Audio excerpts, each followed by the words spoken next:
Hey, good earthlings. Are you hale and healthy today?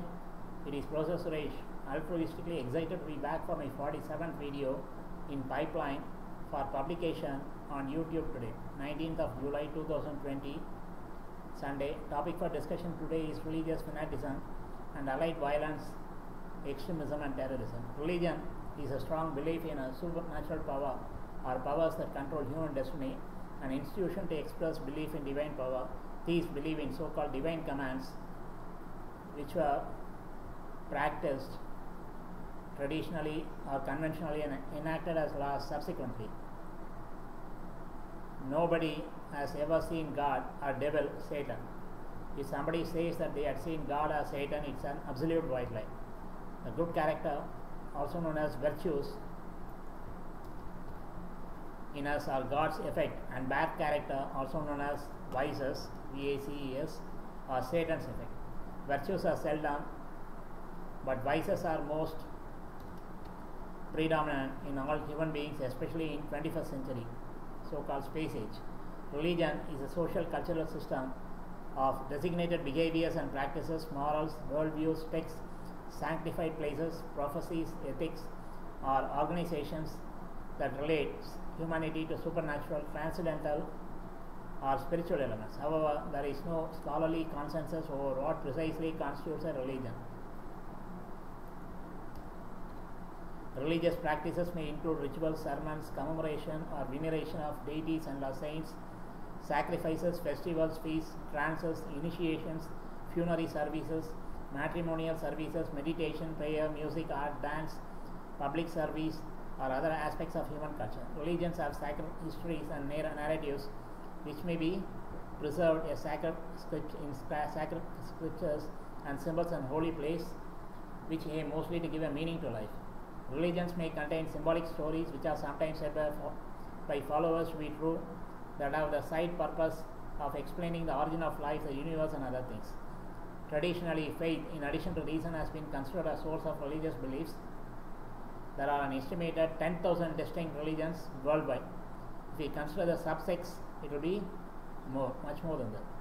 About 84% of the world's population is affiliated with Christianity, Islam, Hinduism, Buddhism, or some form of folk religion. The obviously religiously unaffiliated demographic includes those who do not identify with any particular religion, atheists, or agnostics. Agnostics are neutral. They are neither for God nor not for God.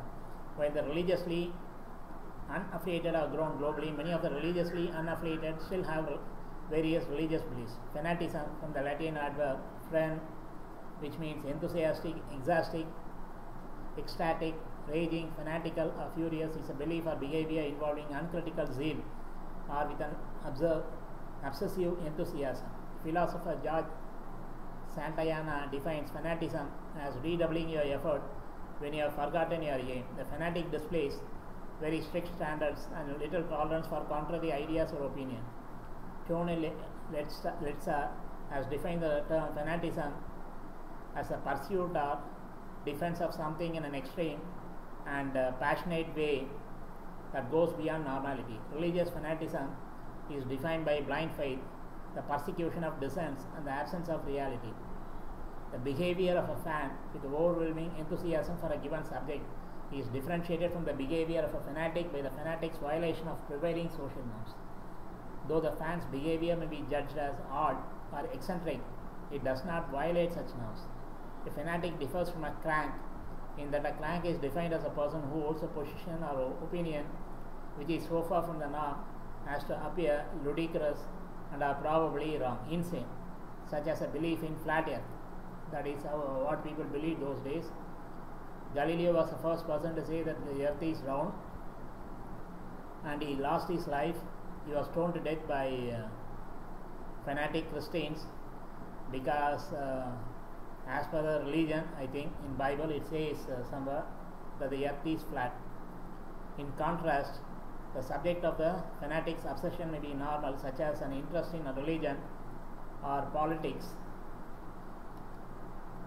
except that the scale of the person's involvement, the devotion or obsession with the activity or cause is abnormal or disproportionate to the average.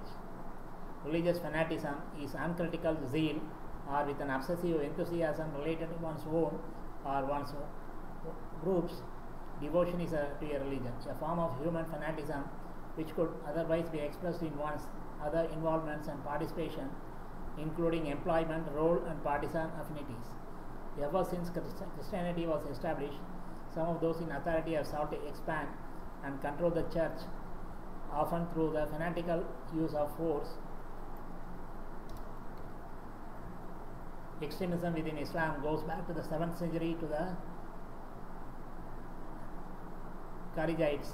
From the especially political position, they developed extreme doctrines that set them apart from the both mainstream Sunnis and Shia Muslims.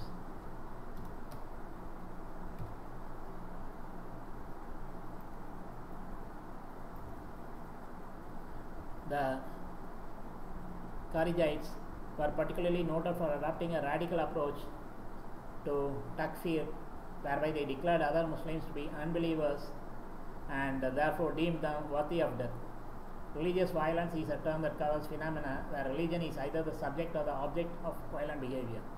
Religious violence is violence that is motivated by or in a reaction to religious precepts, texts, or the doctrines of a target or an attacker. It includes violence against religious institutions, people, objects, or events. Religious violence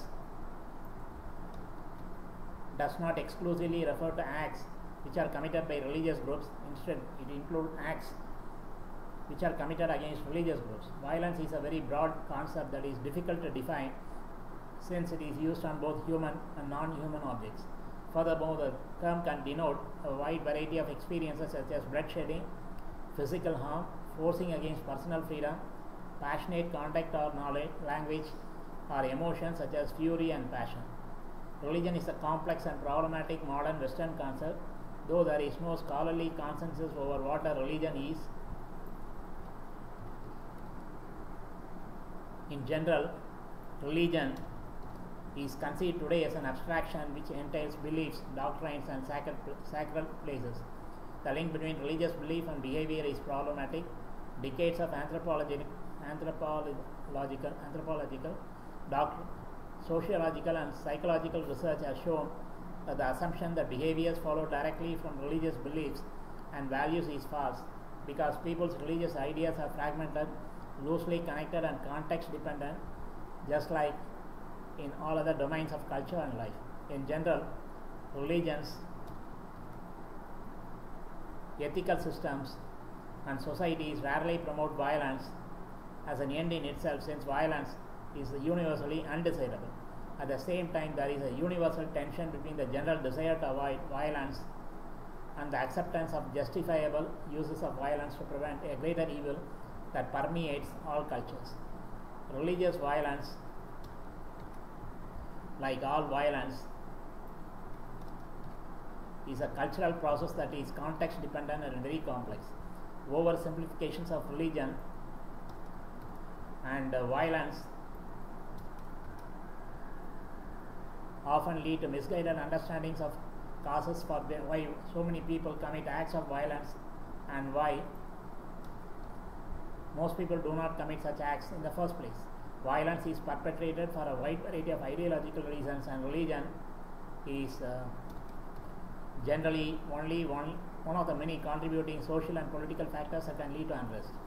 Studies of supposed cases of religious violence often conclude that violence is strongly driven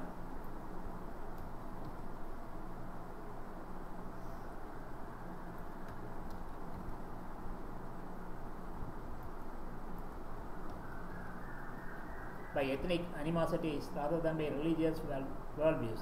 Recently, scholars have questioned the very concept of religious violence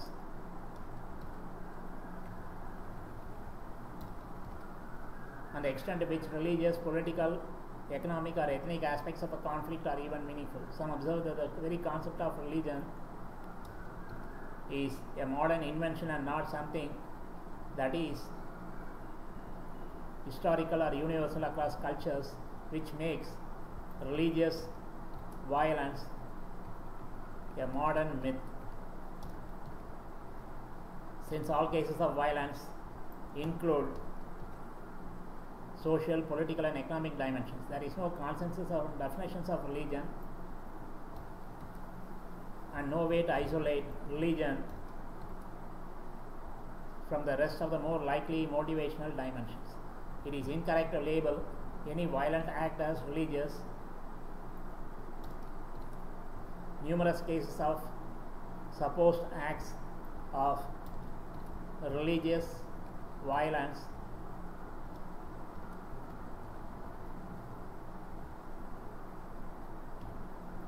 such as the 30 Years' War, the French Wars of Religion, the Protestant-Catholic conflict in Ireland, the Sri Lankan Civil War, 9/11 and other terrorist attacks, the Bosnian War and the Rwandan Civil War were all primarily motivated by social, political and economic issues rather than religion. Religion could be one of the causes. Violence is difficult to define because the term is a thick concept which broadly carries descriptive and evaluative components which range from harming non-human objects to human self-harm. Ralph Tanner cites the definition of violence in the Oxford English Dictionary as far beyond the infliction of pain and the shedding of blood. He argues that although violence clearly encompasses injury to persons or property, it also includes the forcible interference in personal freedom, violent or passionate contact or language, and finally passion or fury. Similarly, Abhijit Nayak writes, the word violence can be defined to extend far beyond pain and shedding blood. It carries a meaning of physical force, violent language, fury, and more importantly, forcible interference. Charles Selenget characterizes the phrase religion and violence as jarring, asserting that religion is thought to be opposed to violence and a force for peace and reconciliation. He acknowledges, however, that the history of and scriptures of the world's religions tell stories of violence and war, even as I speak of peace and love. Violence is in the name of God is a complex phenomenon, and oversimplification further jeopardizes peace because it obscures many of the casual factors. In many instances of political violence, religion tends to play a central role. This is especially true of terrorism, which sees violence committed against unarmed non-combatants in order to inspire fear and achieve some political goal. Religion is just a mask used by political movements to draw support. Hector Avalos argues that religions create violence over scarce resources, access to divine will, knowledge primarily through scripture, sacred space, group privileging, and salvation. Not all religions have or use these four resources. He believes that religious violence is particularly untenable as these resources are never verifiable, and unlike claims to scarce resources such as water or land cannot be adjudicated objectively. Regina Schwartz argues that all monotheistic religions are inherently violent because of an exclusivism that inevitably fosters violence against those that are considered outsiders. Lawrence Weschler asserts that Schwartz is not just arguing that Abrahamic religions have a violent legacy, but the legacy is actually genocide in nature. Genocide is racial killing, if you do not know what it is. Faith in God is good, but religious fanaticism is bad since it yields in violence, extremism, and terrorism too.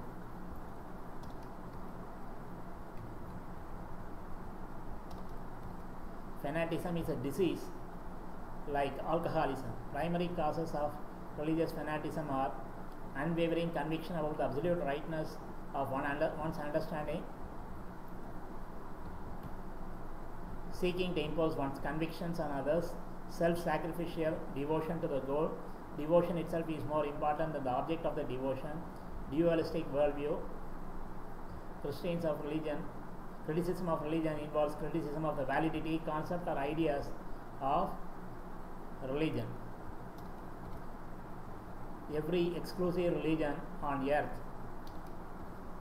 as well as every exclusive worldview that promotes exclusive truth claims, necessarily denigrates the truth claims of other religions.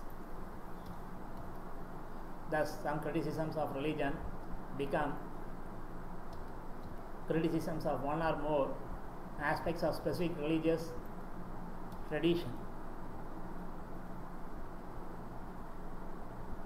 Critics of religion in general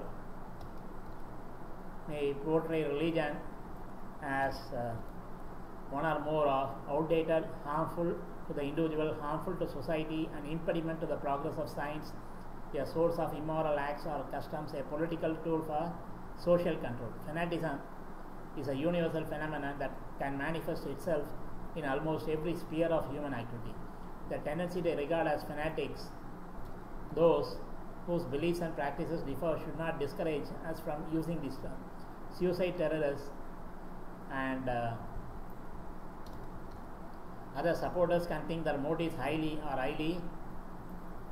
virtuous and moral when they blow themselves up alongside enemy civilians. They are brainwashed, but this does not mean that we should give up using the term terrorist and replace it, for example, with the milder terms like martyr or freedom fighter. So it is with the word fanatic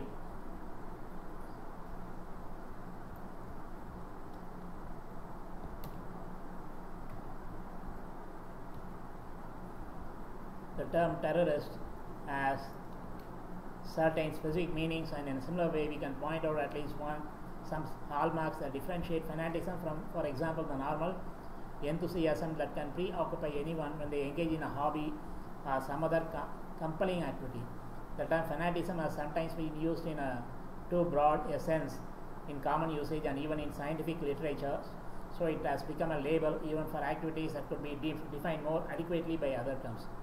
Fanaticism is not always a negative phenomenon, but violence, extremism, terrorism in any form, whatever the reason could be, is certainly bad. Never try to justify the bad actions in the name of religion. Fanaticism is primarily a behavioral trait. At first glance, the link between religious extremism and terrorism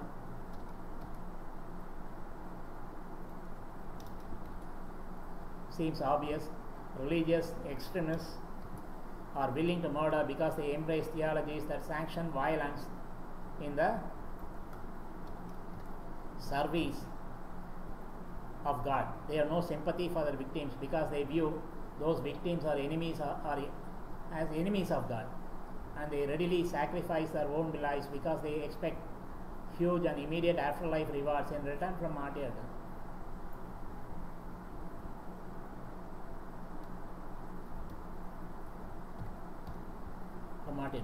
They think they are martyrs. If theology is so important, why are most terrorist organizations not religious? And if afterlife rewards are key, why as a non-religious group, the LTTE, Tamil Tigers, Liberation of Tamil Tigers of Iran, been responsible for many suicide attacks than other organizations? Why is suicide bombing associated with all sorts of theologies but just one style of religious organization, both best described as sectarian? And why do most militant sects devote much of the energy to benign and noble activities such as running schools, health clinics and social services agencies? The notion of hate crime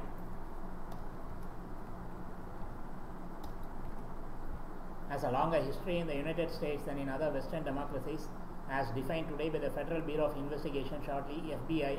A hate crime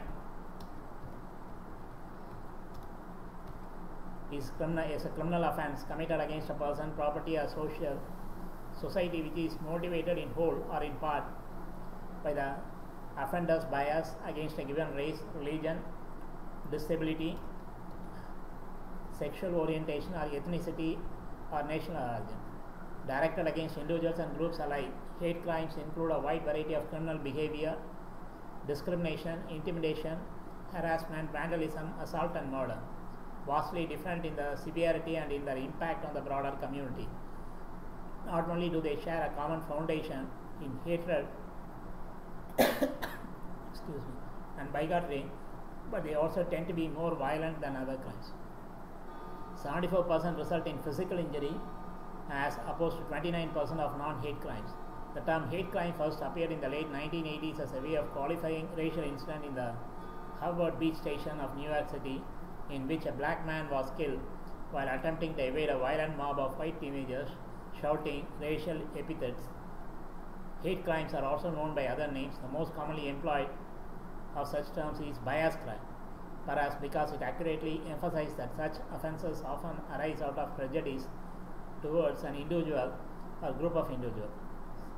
The most recent hate crime perpetrated by white police officers resulted in brutal killing of black George Floyd, ignited the Black Lives Matter #protest all over USA besides UK and other European nations.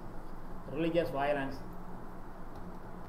in India includes acts of violence by followers of one religious group against followers and institutions of another religious group, often in the form of rioting. Religious violence in India has generally involved Hindus and Muslims.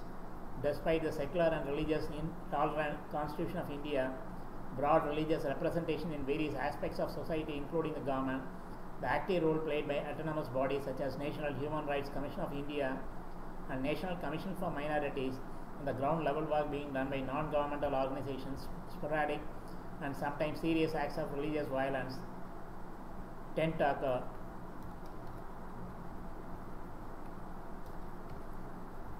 As the root causes of religious violence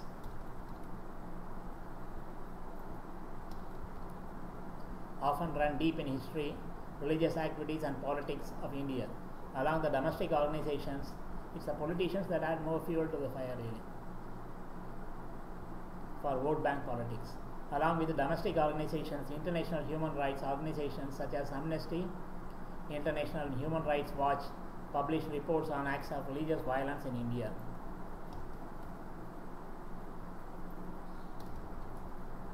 Over 2005 to 2009 period,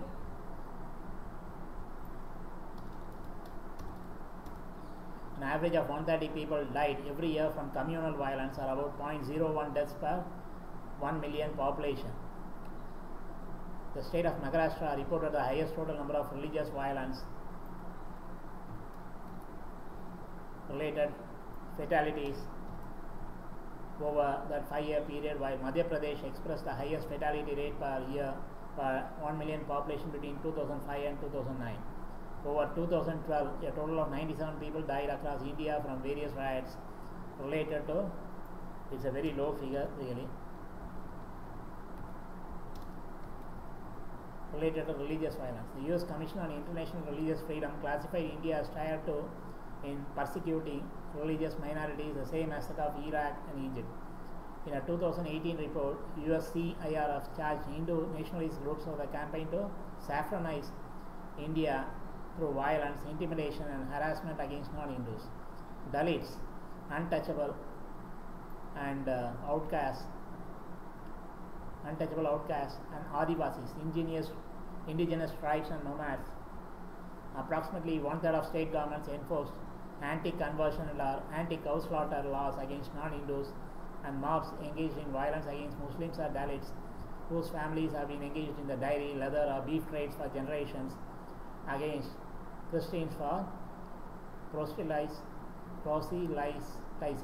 Cow protection lynch mobs killed at least 10 victims in 2017. Historical records of religious violence are extensive in medieval India in the form of corpus written by Muslim historians. According to Will Durant, Hindus historically experienced persecution during Islamic rule of the Indian subcontinent. There are also numerous recorded instances of temple desecration by Hindu, Muslim and Buddhist kingdoms, desecrating Hindu, Buddhist and Jain temples. Sociologist G.S. Guri writes that religious violence between Hindus and Muslims in medieval India may be presumed to have begun soon after Muslims began settling there. Recurrent clashes appear in the historical record during the Delhi Sultanate. They continued through the Mughal Empire, and then in the British colonial period in early medieval India, there were numerous recorded instances of temple desecration by Indian kings against rival Indian kingdoms, involving conflict between devotees of different Hindu deities as well as between Hindus, Buddhists and Jains. The first holy war, or Gaswa, was carried out in 644 AD against Thane. In the early 8th century, Jihad, considered to be holy war,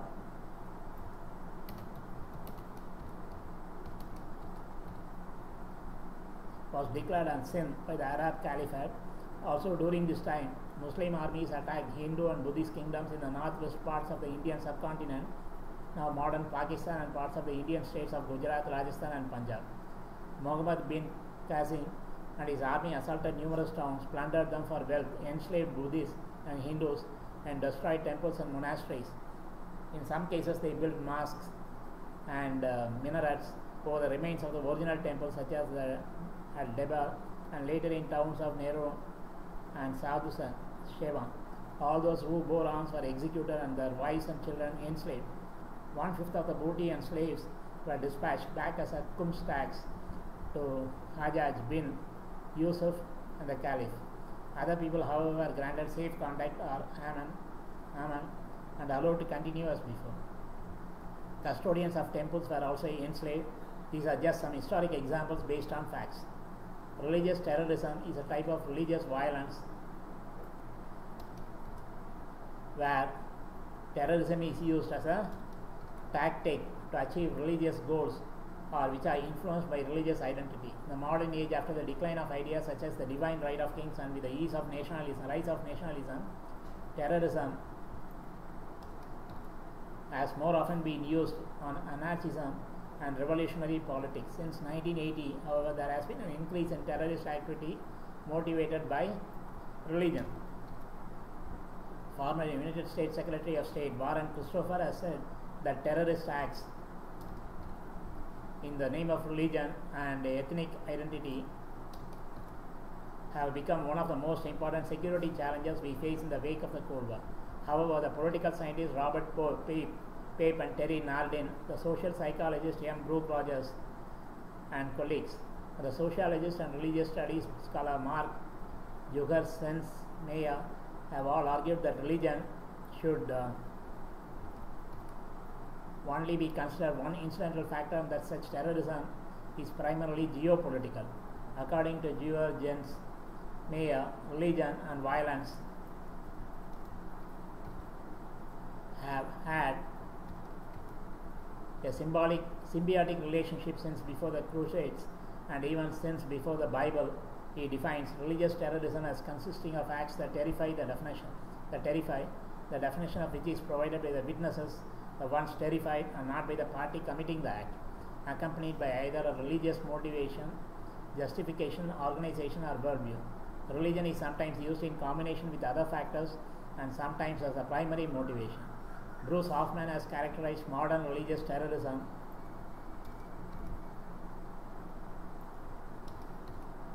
as having the three traits. Basically, the perpetrators must use religious scriptures to justify or explain their violent acts or to gain recruits. Clerical figures must be involved in leadership roles. Perpetrators use apocalyptic images or destruction to justify the acts. Important symbolic acts such as the blood sacrifice link acts of violence to religion and terrorism. Suicide terrorism, self-sacrifice or martyrdom has throughout history been organized and perpetrated by groups with both political and religious motivations. The Christian tradition has a long history of heterodoxical and heretical groups which stress self-immolation acts and scholarship as to some degree linked to this to the modern political groups such as the Irish Republican Army, IRA.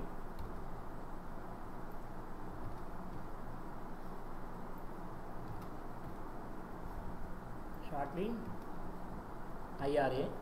Suicide terrorism or martyrdom is efficient, inexpensive, easily organized and extremely difficult to counter, delivering maximum damage for little cost. The shocking nature of suicide attack also attracts public attention, glorifying the culture of martyrdom benefits the terrorist organizations and inspires more people to join the group. According to one commentator, retaliation against suicide attacks increases the group's sense of victimization and commitment to adhere to doctrine and policy. This process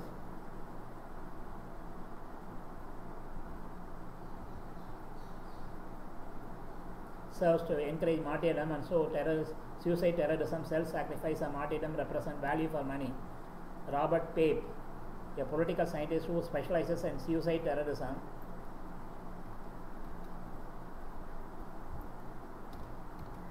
has made a case for secular motivations and reasons as being the foundations of most suicide attacks, which are often labeled as religious. Terrorism activities worldwide are supported through not only by organized systems that teach holy war as the highest calling, but also through the legal, illegal, and other indirect methods financing these systems. These sometimes use organizations including charities as friends to mobilize or channel resources and funds. Charities can involve the provision of aid to those in need, and oblations or charitable offerings are fundamental to nearly all religious systems, with the sacrifice as a furtherance of the custom. My summary follows. First one, belief in God. Religion is good. It instills a moral fear in the mindset of people. Fanaticism is bad since it leads to undesired consequences. One should never think that the religion or God is the only one or superior one, or never force anybody else to accept those sentiments. Respect others' sentiments too. Do not interfere in others' rights to have their own belief sentiments and religious customs, sermons, etc. Never criticize other religions since it is a highly sensitive issue and would lead to enmity, extremism and violence ultimately.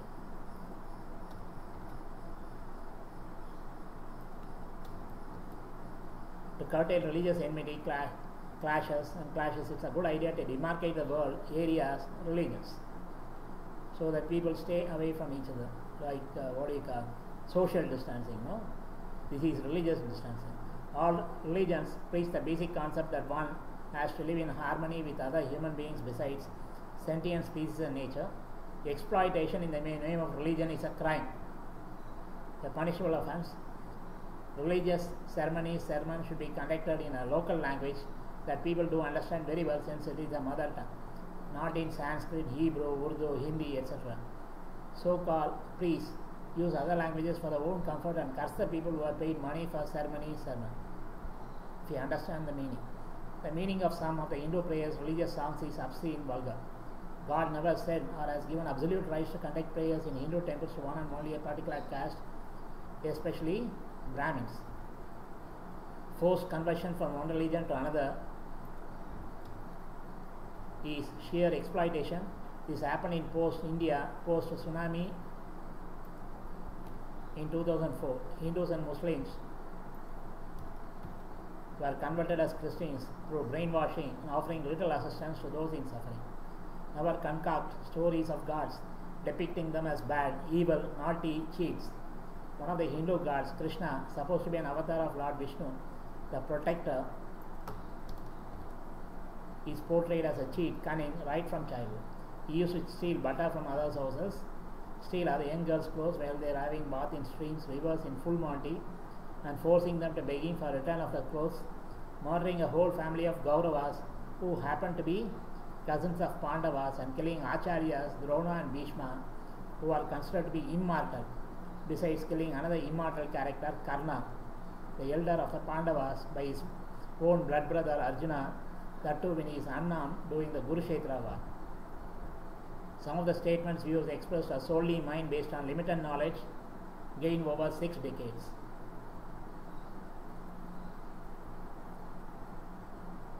Debates, discussion on topics like this can go on forever. Anyhow, let me call it a day. We'll meet again real soon. Rest in peace and harmony. Always watch these videos with closed caption, subtitles for absolute 100% comprehension. As my sincere recommendation zillion times so far. I know I rushed through to complete the presentation within 20 minutes max. This is the time limit I had set myself to retain the viewer's attention as of now. I know nowadays I exceed this time limit since I make honest attempts to cover the selected topic more elaborately, including so many intricate fine details referring a wide variety of sources, in particular Wikipedia quite extensively, besides articles and books published recently. In addition, I add my own salt and pepper and masala based on my personal experiences so far in my life and also intuition. Stay at home as much as possible to maintain social distancing attributed to pandemic novel COVID-19 and prolong your lifespan. Lead a healthy life. God alone can put a stop to natural or unnatural events which may be bio-war, cyber war, like pandemics which may lead to apocalypse and extinction of all sentient species on earth for no fault of the others. All the best.